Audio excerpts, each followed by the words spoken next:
Got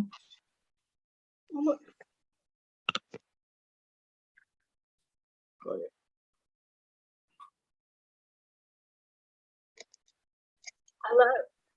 Hello, we're now recording. I'm Sarah Meredith. And I'm Tammy Valentine. And we are the Rad as Fuck Soul Connection podcast. Woo! Woohoo! And welcome, Sarah Tilsley. I hope I've pronounced your name right after all this. Yeah. How are you today? Good, thank you. So, do you want to start, Tammy? Sure, I can go. So, Sarah, you said you're a personal growth coach, spiritual coach, tarot reader, and energy healer / Reiki healer. I hope I pronounced that right. Is that correct? Yeah. Yes. Is there anything? Sorry, go ahead. No, that's right, yeah. Oh, that's right? Okay. I'm interested in the energy healing. What exactly does that entail? Like, how do you do that? Like, you don't have to go into full detail, but I'm really interested in what that entails. I am a trained Reiki master. I channel the energy through my hands. So when I open the energy up, I feel the tingling and the warmth through my hands. And it's not me that's healing, it's me bringing the energy, the universal energy through me to help so I can channel it towards the person who I am healing, whether that be distance like this, and I use my hands, and a lot of it I feel is to do with your intuition, your intention too. The intention to heal and having that intention as well as having it turned on. And can I ask you, well, more a discussion here, because I don't know if you remember, I stayed at this time I stayed at this spiritualist house, and they were saying to me when it comes to energy that sometimes people will come with a particular element. They're like, oh, I want X healed, but it's actually Y that wants healing. Does that happen to you? You know, like say they're like, oh right, I've got a pain in my chest. I want this healing, this pain in my chest, but it's actually their head. I don't mean in their head, as in they're overthinking. I mean, what's so funny? Yeah, it can be. Yeah, they might think that it's coming from somewhere else. Like, because sometimes we can think, oh, this is where we need healing, but it's not actually there. It's somewhere else. Okay. Yeah, and with Reiki and energy healing, it goes where it's needed. Yes. So it doesn't matter if they think it's from their chest. If it's needed elsewhere, it's going to go to where it's needed for whatever they're feeling at that moment. So it doesn't matter where they think it is really. They will be healed from, or the process. It starts their body's process of the healing themselves. Yes. Really. That is very interesting. Can I put you on the spot? I'm having like a terrible pressure pain in the back of my skull. It's making me nauseous and it's hurting right out my shoulders. How would you go about dealing with something like that? That would explain why I've got that same pain across the back of my neck and my shoulders too. Oh my God, I'm getting all goosebumpy now. Feel it in the back of my head, like pressure, like there's a brick or something weighing it down, and then it's right the way across the top of my shoulders too. I can feel it. Is stress? That is exactly what I'm feeling, and it's making me nauseous. Tension. Yeah, and it's actually making me nauseous. So it's been happening for off and on for a couple of weeks now, and sometimes even my hands get tingly. So I don't know what the heck it is. It could be stress and tension, but obviously I'm not a doctor, I'm not a medical professional, so I wouldn't be able to say what it is. It's more like healing of the energy. and starting that process. And I would always advise somebody, if they're coming to me with a complaint, that, you know, going to see a doctor or whatever for it as well would be beneficial. Obviously, I can't go around diagnosing anybody, but I would focus the intention and the energy with the Reiki symbols. I can only imagine the Reiki symbols in my head and do all that, and then channel the energy towards that area, and I will focus on the area and ask the energy to go wherever else is needed as well in their body, and I'll have the image of the person in my head as well as in front of me. I can focus as though I'm putting my hands directly on them and focus the energy there, and it goes through time and space, so it's yeah. So can it ever like heal someone else from distance? Yeah, it's not really. I mean, like, say you sent it to me, right? Say you sent it to one of us on a call now. I'm not saying you should, but so, you know, I'm just saying if you did, but someone else needed that healing on the way, would it heal them too? Well, that's a very good question. I think it's just about who I'm focusing on at the time. Yes. I can do a distance healing like video and focus on healing on whoever might watch that particular video, or do Reiki on. You can do Reiki on different things, like on the food that you're eating before you eat it, and animals and as well, or even whatever you're drinking as well. And focus that healing there with the intention then of when you're eating it or drinking it, that it will go through you. But it is all... Sorry, I don't mean to interrupt you. Okay. I was going to say it is generally just on the person who I'm healing for, unless I'm doing a general video or intention for people in general. Right. That's interesting, because something that healer told me was sometimes, even if not you, I'm saying you as the collective, even if someone doesn't want it, their higher self might want it. So it might not necessarily force, but you know what I mean. If someone's saying no, it's not. Well, I mean, they wouldn't be coming to you if they didn't want it anyway. But I'm just saying, you know, if you sent broad healing out, you know, general healing. Even if someone thought, oh, I don't want that, they might still end up getting it anyway because their higher self wants it. I think it's you don't do healing or connect to anyone on an energetic level without their intention. Although sometimes while I'm doing videos like this, I will pick up tension and stuff from people. It's not. It's when you're doing that, the Reiki, it's just, you only do it if they accept it for ethical reasons. Yeah, of course. So when I'm doing a distance energy video, I will ask them to accept the energy healing at the beginning, like say something along the lines of, I accept this Reiki energy through Sarah Tilsley, and that kind of stuff. And then that will be them accepting it, even if they're not writing it out, saying it out loud or anything. Yeah. They're then energetically accepting it. Because that's what I mean. Generally, someone wouldn't come to you for Reiki and then say, no, I don't want it. But I just mean as well, sometimes, you know, like how you might I know some people, when certain things have happened, like, I'm not trying to bring negativity to the podcast, but I'm just generalizing, you know, like, for instance, the fires in Australia, I know some people sent Reiki for that and things like that. I mean, I didn't because I'm not. Yeah, you can do it for like environmental things.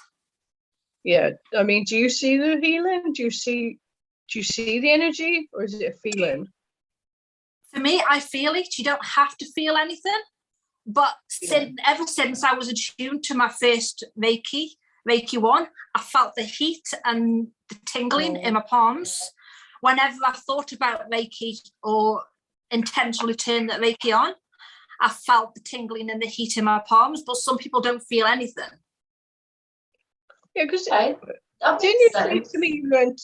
Sorry, didn't you say to me before you learnt it like from a distance? You don't know. I know some people would say no, there's no way that works, but you said it actually does work if you learn it from a distance. Yeah, As I in, you do don't have believe. to meet. What I mean is, you don't Some have to people actually won't physically agree. go somewhere. Yeah, some people won't agree and they'll say that you've got to do it physically. But Reiki is something that can be, if you can be physically sent through time and space, it can be taught through time and space. And I was Yes. taught the Reiki healing, and when they sent me the instrument, I physically, although you don't always see it, but I physically saw the energy ball that she sent me. There, she called it something, I can't remember what. I saw this energy ball come through the window towards me and hit me. And the second it hit me, I felt different emotions and everything. I physically saw this come in. I can't deny that. What colour was it? What colour was it? It was multicolored, like a rainbow, sort of like a shimmery rainbow colour, and it just came in through the window as I was lying on the bed after a meditation to center my energy, and it just came in, and I felt it. I saw it. I can't deny that. Some people do that. Funny that you say rainbow color because, well, I'm rainbow colored today. But that is quite interesting. With the Reiki, being a Reiki master and stuff, is that where your spirituality and stuff comes in as well? Or did you connect with your spirituality before becoming a Reiki master? I grew up in a spiritual family, so it was always something that we could do, but I didn't really see it as a gift or at the time, because my family could all do it. It felt like the norm. It was only later on that I thought, actually, people don't normally do this. People don't normally connect with their family in that way. Like, for instance, if me and my mum could have similar clothes, and we live in different houses across two different ends of Stoke-on-Trent, but I can put something on, go to her house for a visit, and she'll be wearing the exact same thing. God, that's bad. So that kind of stuff. But it was something that was always in their family, but it was only after I tuned to Reiki that things started developing even more. That's actually rad as fuck. Definitely.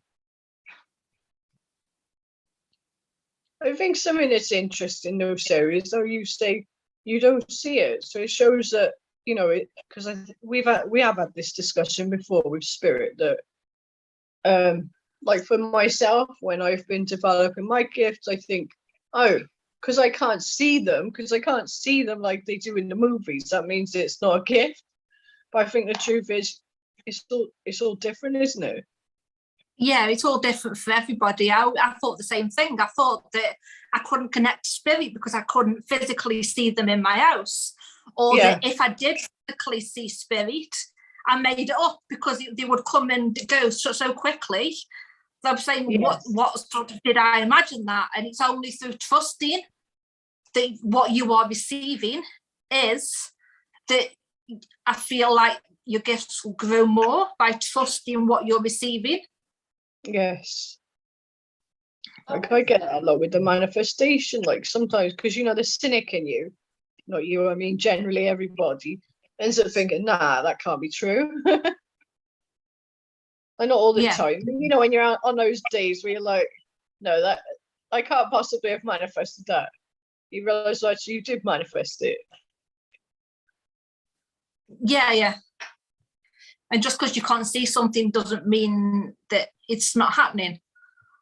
Yes. That's so true. Because you don't know what's coming towards you, do you? I mean, like, for instance, like I think we're all in the same boat. We want clients. We don't know how many clients are actually waking up today thinking, I really need a coach like one of us.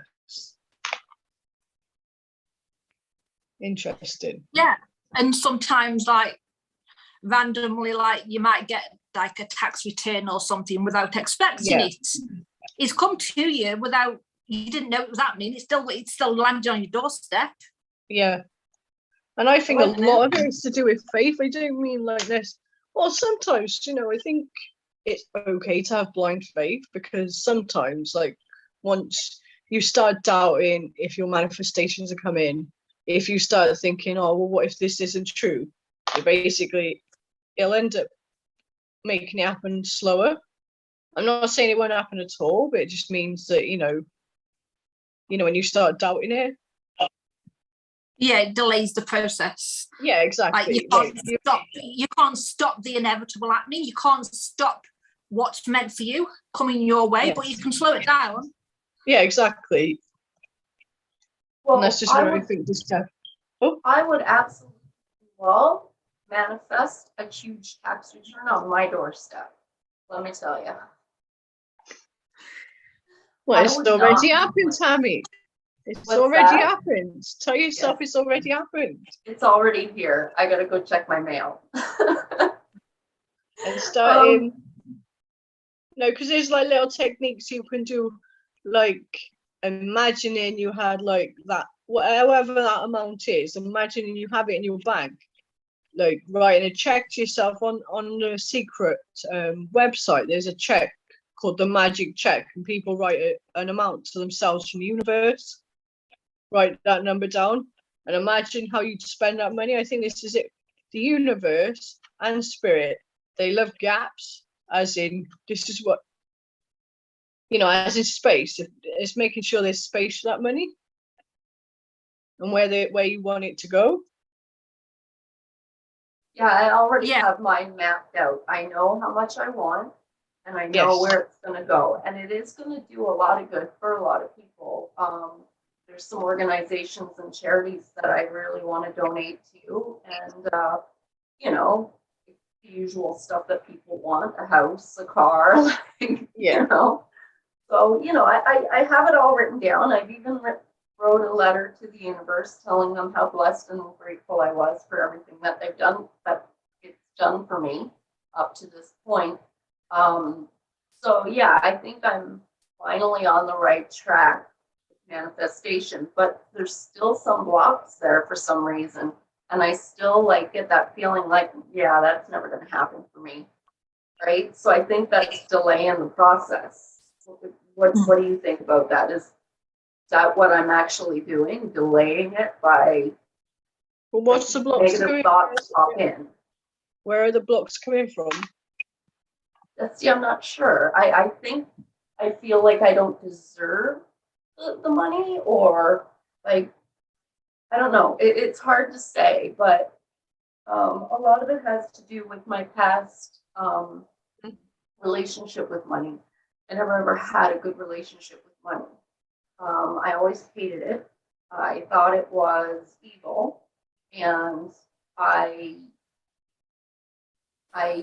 just resented it.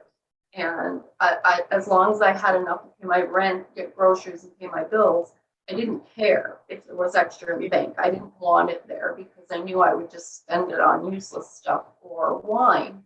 And recently, because I've been manifesting, and I wrote a letter to money apologizing to it, and all these fun things, right? And I mean, little things are happening along the way, like good little things have been happening ever since the beginning of this year. And it's not even the end of the month yet. So I know I'm on the right track. It's just, I had to fix something somewhere in my mind. So because I feel like I'm being a little bit negative still, like these negative thoughts pop in, I feel like that's delaying the process. So what do you both think, Sarah? Well, something that, actually Sarah Morgan and Abraham teach this is you only need to, basically, if you see it like a scale, you only need to be positive more of the time than you are negative for it to balance out. So you can be like 50, you're not going to count it, but you can be 51% positive and the rest negative, and it'll still balance out. Okay, yeah, I've been doing that. Sarah T, do you want to weigh in on this? Yeah, that's my opinions and Abraham's opinion too. Yeah, it's like you can't be 100% positive all the time, because then that's where the toxic positivity thing comes in, where everyone thinks that you've got to be 100% positive all of the time, that you can't feel your emotions, you can't watch anything horror or anything within that's a little bit more negative, because you're going to manifest the bad stuff if you're thinking about the bad. But that's where the toxic positivity comes in, where I think we're moving away from that toxic positivity now. There seems to be a bit more rife in certain industries. Yes.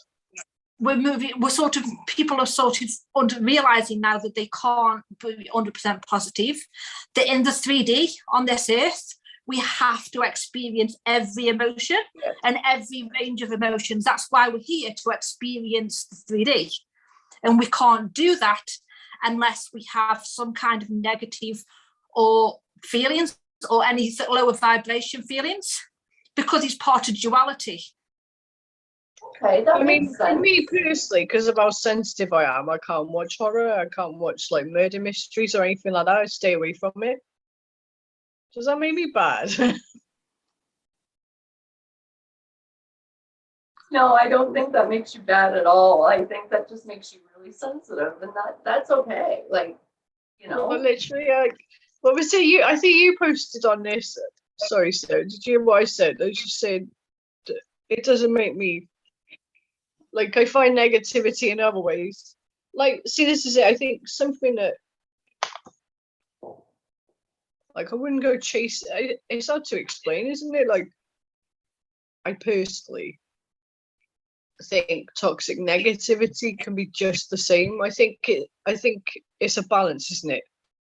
Yeah. As in, you want to sit in the wallow all the time. You know, there's got to be. I think I said this to you before at some point, didn't I? That there's got to be a point where you're like, right, okay, I've had my depression now. I've got to get on with it. You know? Yeah.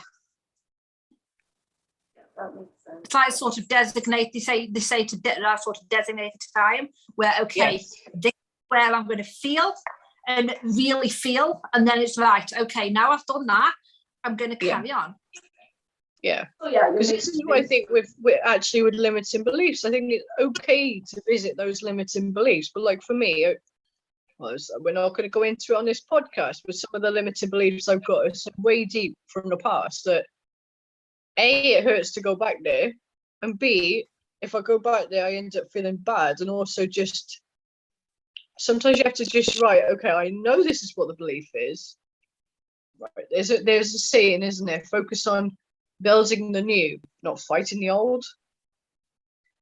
And I kind of believe that. I don't mean pushing it aside. I mean, it's still going to come back sometimes, but sometimes you have to be like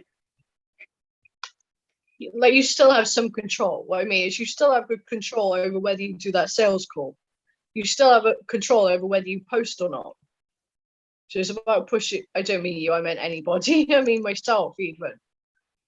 So it's about pushing through that, I think. That makes sense. Yeah, 100%. Sarah, the other question I had for you, you say you're a tarot reader. With the spiritual aspect of you and being a Reiki master and all these things, does that make your tarot like do you connect spiritually through the tarot as well? Yes, I noticed that some psychics and stuff don't believe in tarot, which is fine. Tarot you don't have to read tarot or cards at all to be spiritual. But some people don't think that if you read cards that you can connect to spirit. But I do, and I see images and hear phrases and stuff that not coming from the cards at all. I'll say what I'm getting from the cards, but then also what I'm seeing, what I'm hearing, what feelings I get in my body as well as I'm reading. So it all sort of gels together nicely for me when I'm reading. That's really good. That's exactly how tarot is for me. I get all these sensations or feelings or images of things that aren't actually on the cards.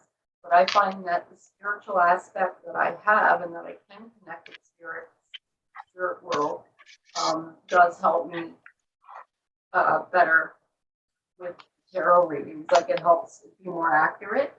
I was told once before that because I wasn't religious, then how can I read tarot?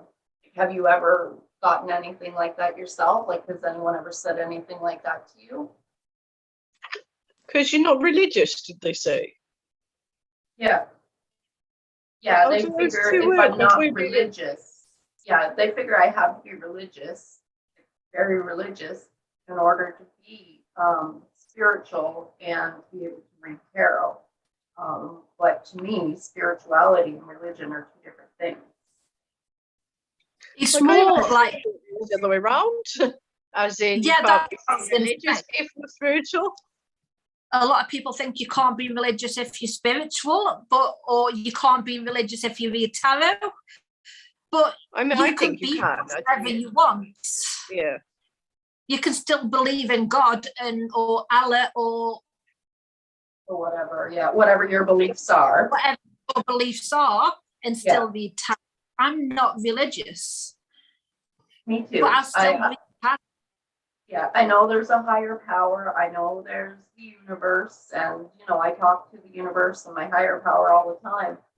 But I don't believe in an actual God like this man in the white robe and the big beard. Like I think that, I don't know. I just think that's a little far fetched. But that's just my opinion because again, I'm one of these people that seeing is believing. Like I need to see things. I need it to be physical most times. That's why sometimes when I connect with spirits, it's like, well, I can't see it. So is it really there? Is it really happening? Or am I imagining? So you know what I mean? So this whole God thing for me though was like, whoa, far-fetched. But anyway, that's just me. What else was I going to ask?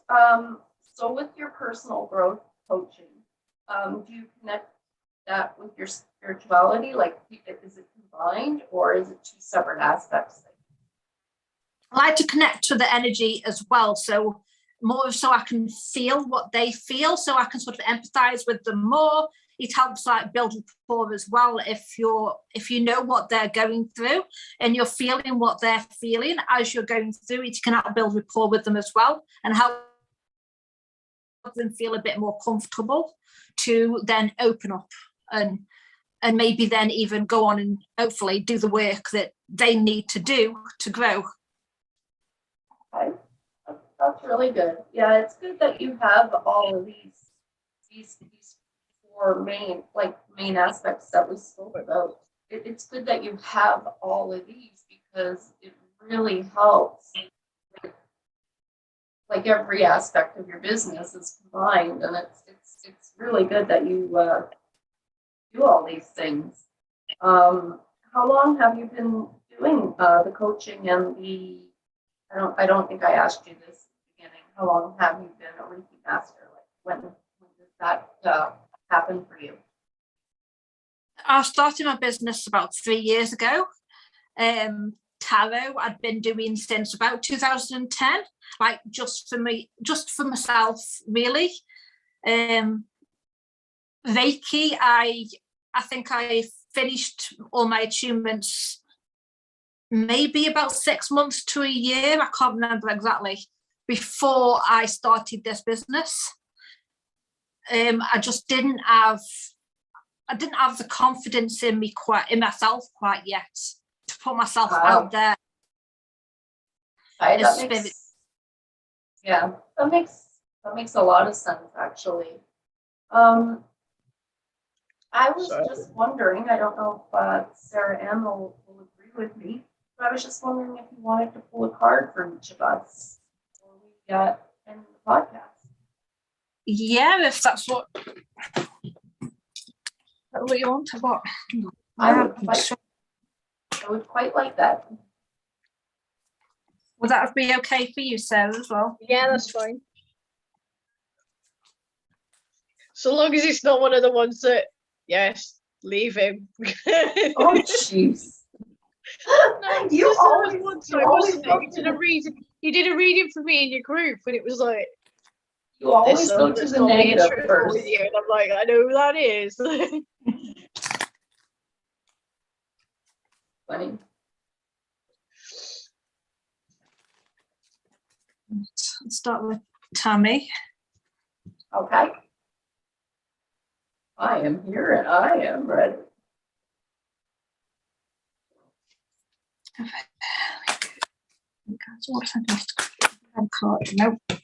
Oh, please they're have just a card for Tammy, please. flying all over the place there. Yeah, they weren't the right cards, so that was my fault. I can tell when they're not the right cards. Card for Tammy, Oh. please. I just need to know right now. Well, that's very good. I like that. Sometimes I'll accidentally hit the card on each other, and then they'll, Oh, right, okay. So it's especially if I'm literally, nervous. what I mean is, it's literally human error. It's not like any. Sometimes You it'll understand just what I be a mean? physical feeling. Okay. Yeah. It'll be a physical feeling that no, I'll sort of be a no. Well, okay, I'll Oh, put do them you back. know what? Something happened to me the other week, because what it is I'm sure we're all in this space, working through money stuff. I was doing some of Tony's course, and I was singing I can't remember what I was singing, but it was something like, "What affirmation do I need? What do I need to move forward on this?" And I'm sat there in my office, and the deck of cards fall on the floor. They fell on the floor, and there's no way it could have been any other reason apart from like spirit being like, "Well, here you go." And then the cards was like, I don't. Well, if I'm reading for myself, I'll read. You know what I mean? I'll look at the book. If I'm doing a card for someone else, I'll try not to look at it unless I just want confirmation of what it said. But I looked in it, and it had an affirmation. I've got the affirmation upstairs. I probably should look at it again. But it was just like, oh my god, isn't it crazy when, like, Well, have you ever remember, had that sort of thing happen where, like, for instance, you're talking to someone on the phone, you know it in a way you shouldn't be talking to, and then it goes dead. I remember when I was trying to come up with the basis for my group course that I'm going to be doing. Yeah. And I was talking to Amanda, and I'm like, I can't figure out the structure. And so I was shuffling cards while I was talking, and I pulled out 5, and the 5 of them were exactly what I'm going to be doing my course on. So Oh my yeah, god, that's crazy.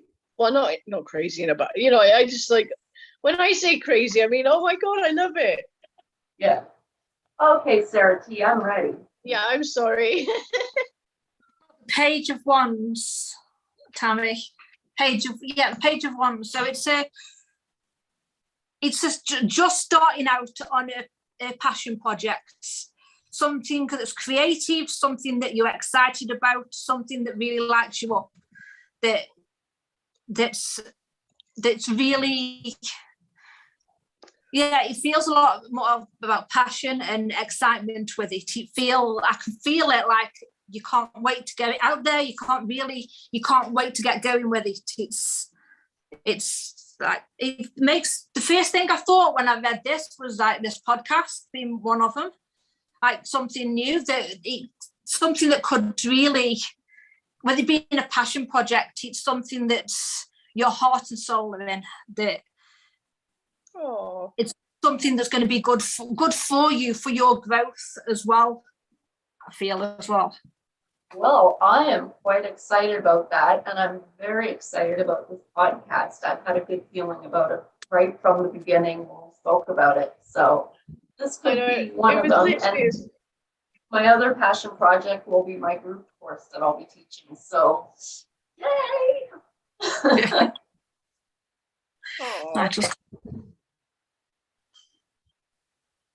I'll pull one for Sarah. Are you fed up of hearing from me? Okay.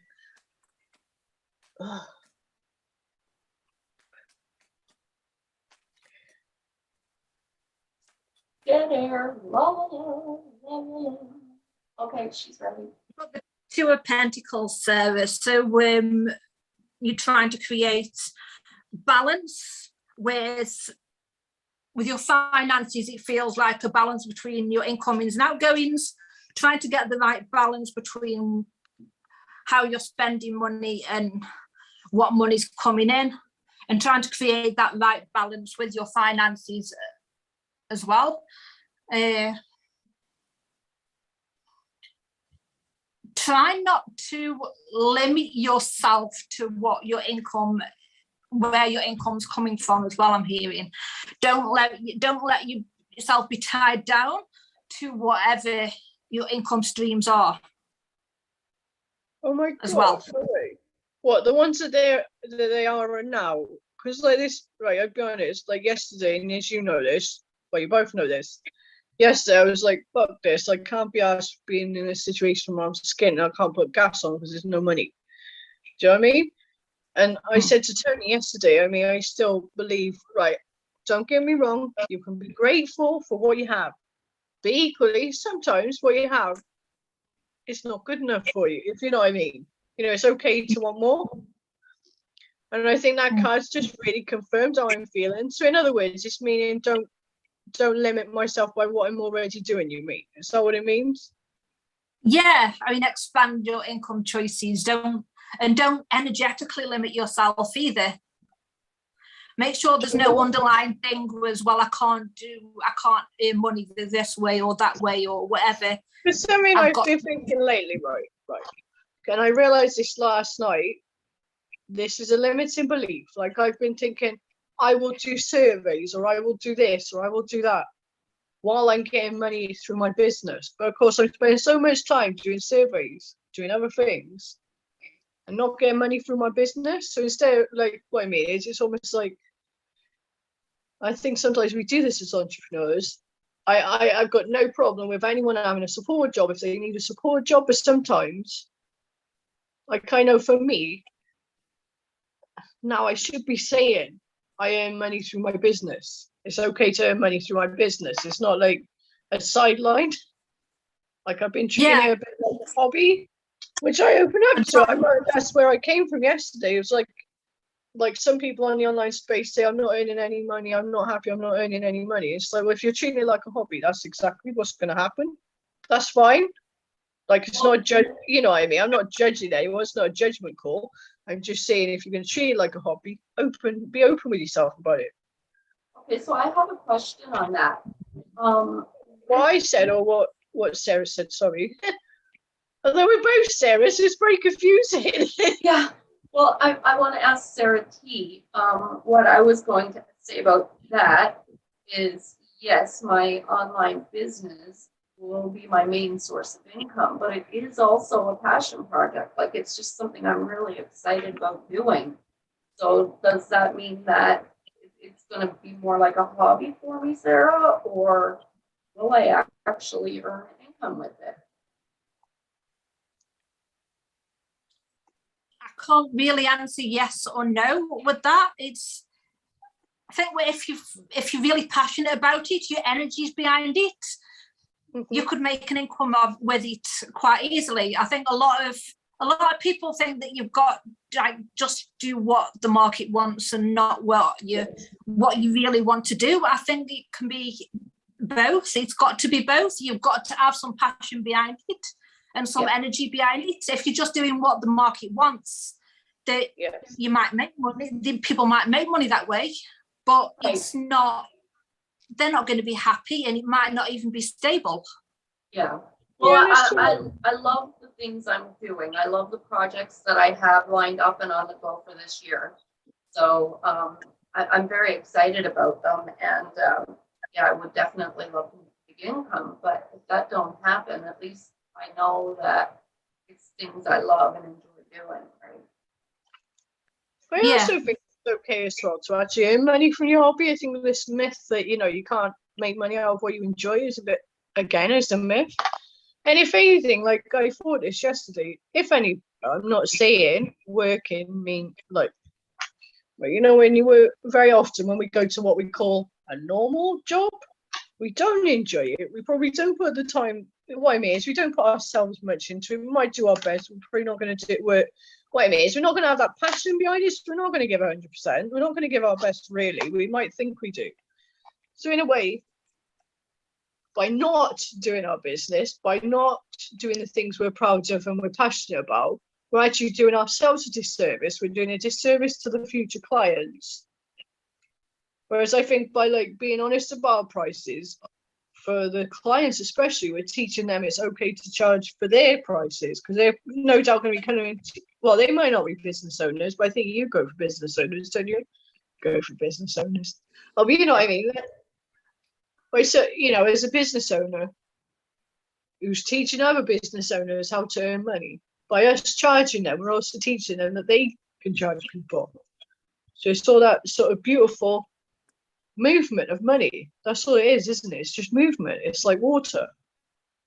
Yeah, it just flows in and flows back out, right? Like, and sometimes you get to keep a little bit surplus, you know, for as a nest egg, but everything else just kind of flows, you know.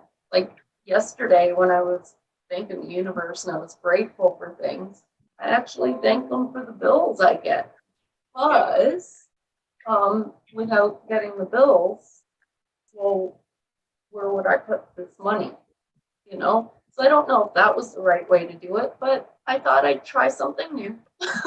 Just so close. Yeah, and also as well, when it comes, there are two things that are good with bills. One, you're paying someone else to have a living. What I mean is there's someone behind everything you pay for, there's someone behind it. So say it's your gas bill, you know, your electric bill or whatever. There's someone behind it who sent you that letter. Yeah.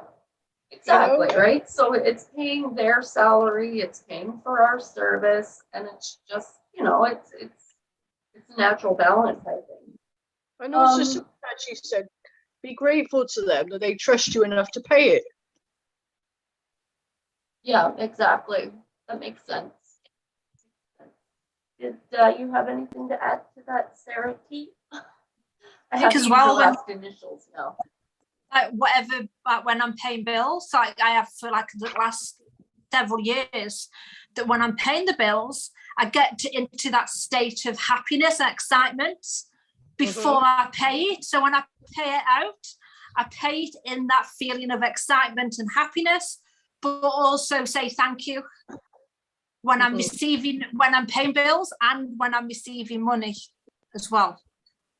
Yeah, that's what I heard. Like, thank the universe for getting the money, and thank the universe for, you know, be thankful that it has somewhere to go, and that you're helping someone else or helping pay, keep living, like whatever, you know. Like I'm learning that all money is good money, and I have no reason to resent it anymore. So, you know, I'm opening up my channels to manifest some of the things on my vision board. So, you know.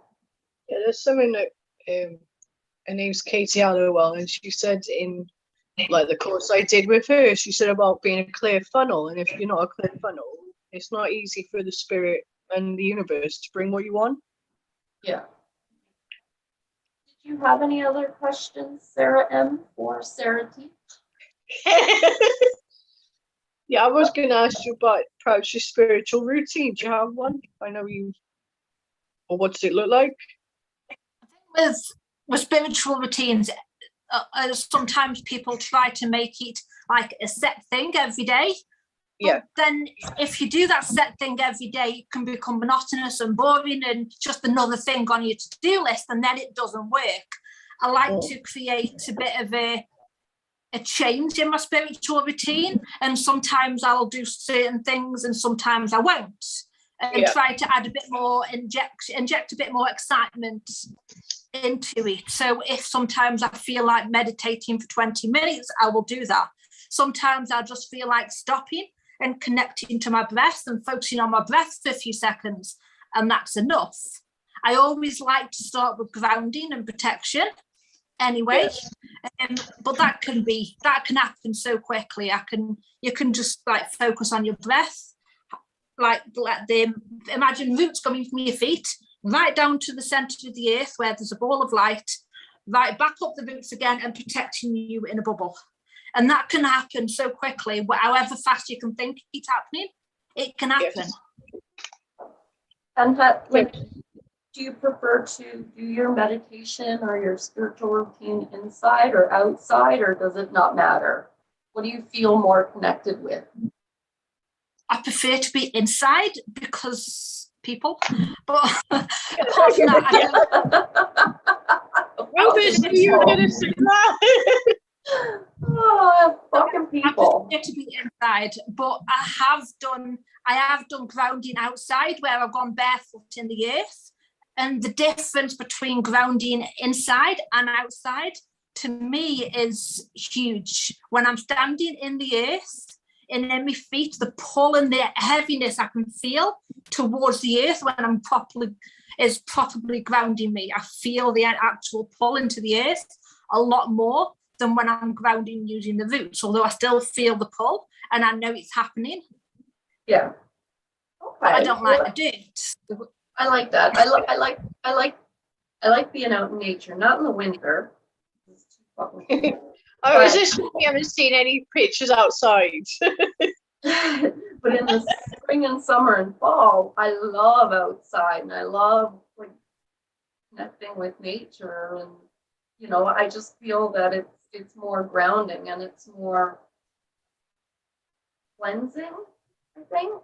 But I prefer to do it outside. Inside, when I do my spiritual thing or my meditation, I always feel like stuffy or something. I don't know. I can't explain it, but I feel more closed in, like I can't just grow or whatever.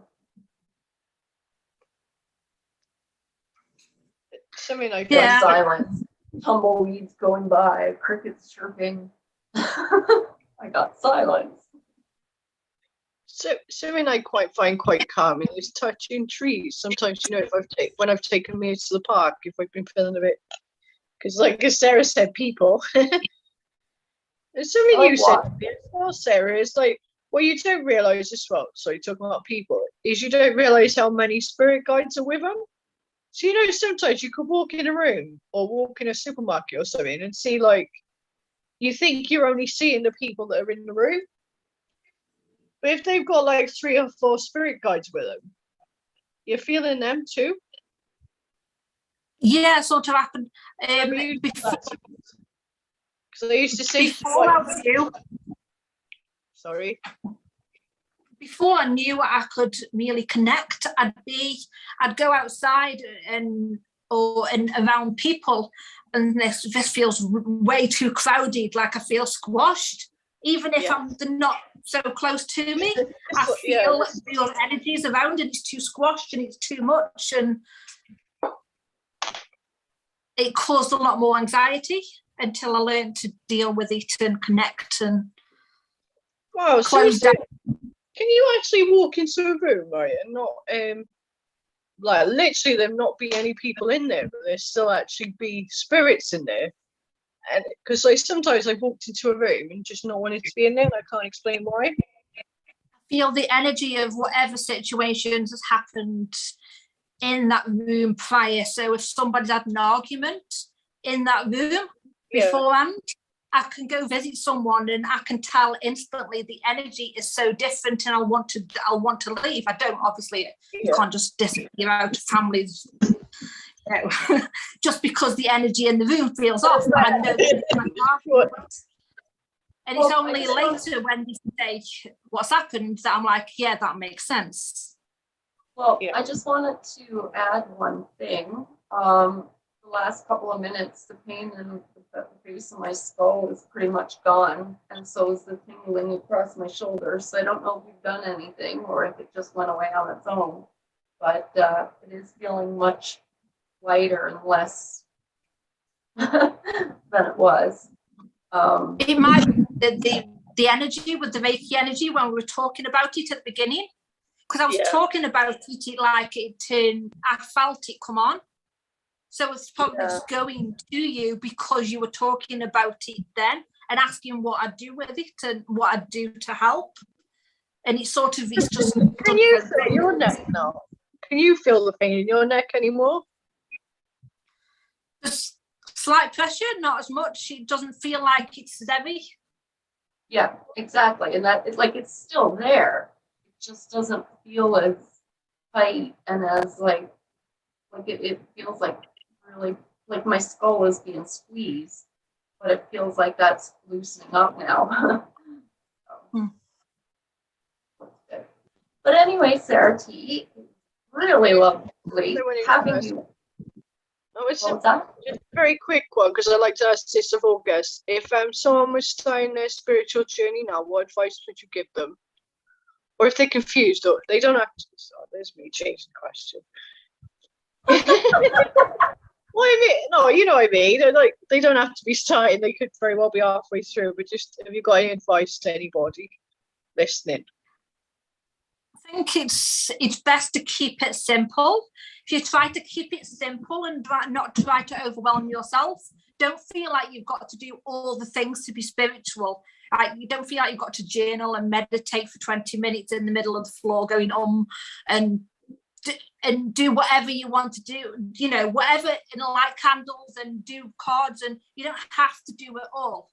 Start with one or two things and let that, you know, add stuff to it, take stuff away whenever you feel like, whenever you feel it, but try to keep it simple. But otherwise you overwhelm yourself trying to do everything. Yeah, I feel like that's what's called a spiritual practice, isn't it? Because you have to practice. Well, you don't have to. Well, you know what I mean? Because it's called a practice, it means it takes time. It's a skill that develops, isn't it? Yeah. Yeah, I think so. I also think as well, something I would say is, you don't have to be a Reiki healer. You don't have to even read tarot. You don't even have to feel. But you can still, like, do some spiritual practices if it helps you to move forward and just feel better if it works. Yeah. Exactly. I always thought that meditation was sitting on the middle of the floor, cross-legged, going, and I never wanted to do it until this last 6 months when I realized that is not meditation at all. Like, it can be, but there's other ways to meditate that you feel connected, that you feel like, okay, this is going well for me. Washing the dishes, because, like, you know, you just feel that the soap on your hands, you smell the soap. It's just about being in the moment. Like, sometimes I'll meditate just sitting there, as in just being still. You know, I won't necessarily do a guided meditation. Yeah, exactly. But yeah, so we've been almost an hour and a half. So I don't want our audience to be like, what the fuck? Is this just going to go on forever? So thank you very much, Sarah T, for being on the Red as Fuck Soul Connection with us. Yes, thank you very much, Sarah. I can't believe an hour and a half, but yeah. Yeah, it was a great pleasure. I learned a lot today from you. Thank you for the cards you pulled as well. Quick, Sarah, do you want to tell us where to find you? Well, I know. I was just going to say that. See, we're on the same wavelength. I'm mainly on Instagram. Sorry, we'll let you talk. You go now. I'm mainly on Instagram at Sarah C. Tilsley. And my website is sarahtilsley.com. So I mainly hang out on Instagram. Okay, so that's very easy. Are you on Facebook? Did you say Facebook too, Sarah Tilsley? I am on Facebook. My page on Facebook is /The Spiritual Owl. Spiritual Owl. OWL? Yeah. Perfect. That should be easy enough. So yeah, Sarah M, did you want to say something else before we close this out? No, because I'll probably start a proper conversation again. You will. I know you will. All right. Thank you so much for joining us today, Sarah. It was very enlightening, very, very informative for me. And, you know, I learned a lot from you today. And the neck pain, the skull pain is almost gone. Like, it's incredible. Thank you. Welcome. Thank you for having me. It was